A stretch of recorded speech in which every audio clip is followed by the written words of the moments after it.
what we're going to do is we're going to have our speakers, one after another. I'm going to introduce them quickly now, and they will then give various speeches, some of them with slides, some of them without slides. An iPhone now has 100,000 times more transistors than the computers that powered the Apollo space missions. So everyone's walking around with a massive amount of ability in their hands. And of course, so many people now are doing many things in their life on mobile. I think what it allows is people to have access to assets in addition to owning them. So you look at some of the changes in entertainment with companies like Netflix, music with Spotify, and then you look at blah, blah, Zipcar, Ola, Didi, Uber. Basically, it gives people the opportunity to have access to assets, not solely to own them. When I was a teenager, car was my Facebook, it was my Twitter, it was my LinkedIn, it was my social life. I live in a rural area or countryside. Without a car, you weren't a man. But these millennium guys, now when they are totally valuing different kind of things.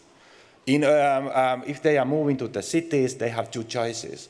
Whether I invest on a car or have a nice apartment in a nice neighborhood. For people to make a decision not to purchase a car, or maybe they have two cars and a family decides to get up one, they have to know there's guaranteed reliability. That's a big decision for someone to make. They have to know that there will be a car or a mode of transportation there in 2 minutes, in 3 minutes. Has to work.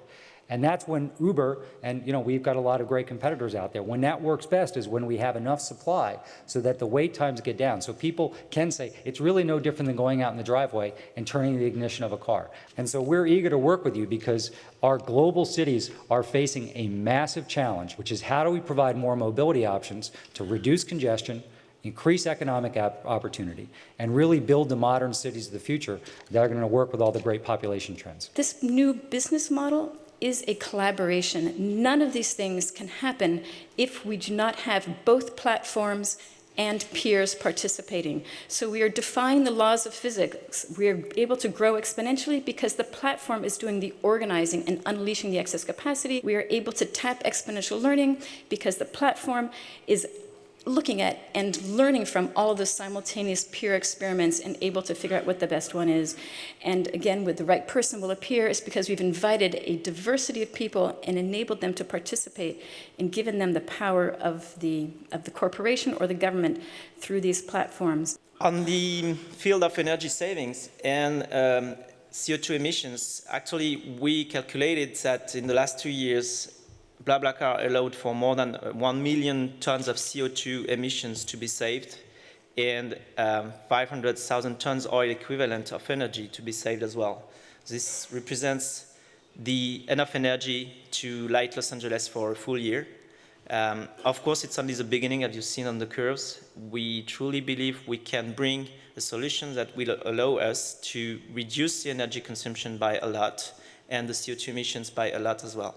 We at the RU are for sustainable mobility of people and goods. We've created what we call the Global Taxi Network, and it's now already on 4 continents, just created 6 months ago.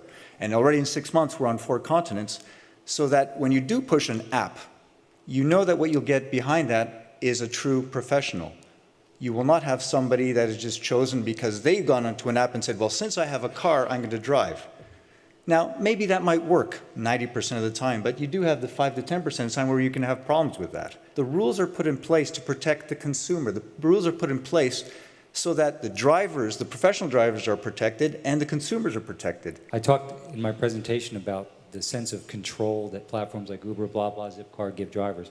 It gives consumers more control than they've ever had. If someone is acting inappropriately in the car, that will get registered. By the way, on the rider side too, there's power there for drivers, which if they have a rude rider, as you know, the driver rates the rider too, and they will get booted off the platform. So complete transparency. It's not just trust, it's also technology. If you're in an Uber or a Lyft or an Ola, every part of that ride is GPS tracked. There's rating, there's no anonymity ever again. You know who you're getting in the car with. That's what the ITF is about, providing the platform for different stakeholders to meet and to discuss. And this has been a session of great value.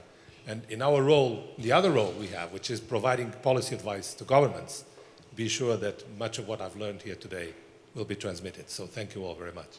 Thank you.